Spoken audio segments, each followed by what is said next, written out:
એલી આપણે લગ્નમાં જવાનું મોડું થાય છે, તું 1 કલાકથી તૈયાર થાસ. હજી તારે કેટલું બાકી તૈયાર થવાનું? હજી મારે મેકઅપ કરવાનો બાકી છે.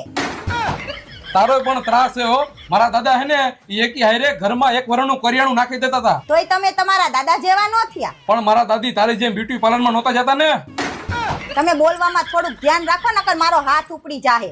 2 મિનિટ તમે બેહો, હમણાં હું મેકઅપ કરીને આવું. હા તો થોડીક ઉતાવળ રાખજે, લગ્નમાં જવાનું મોડું થાય, ક્યાંક જમવાનું પતી જાય, આપણે હેઠવાડો ખાવો પડશે અને ઠામડા પણ ઉટકવો પડશે. અને સાંભળ, આલે જો ગુજરાતી હિરોઈન ના ફોટા આવો મેકઅપ કરજે તું.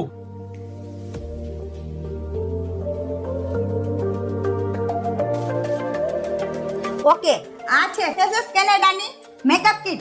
પહેલા હું મારા ચહેરા ઉપર લગાડીશ ફેસસ કેનેડાની સ્ટ્રોબ ક્રીમ. આમાં સિયા બટર અને હેલ્યુલિનિક એસિડ છે, જે મારા ચહેરાને આખો દિવસ ગ્લો અને હાઇડ્રેશન આપે છે. હવે હું લગાડીશ ફેસસ કેનેડાનું 3 in 1 હાઇડ્રા મેટ ફાઉન્ડેશન.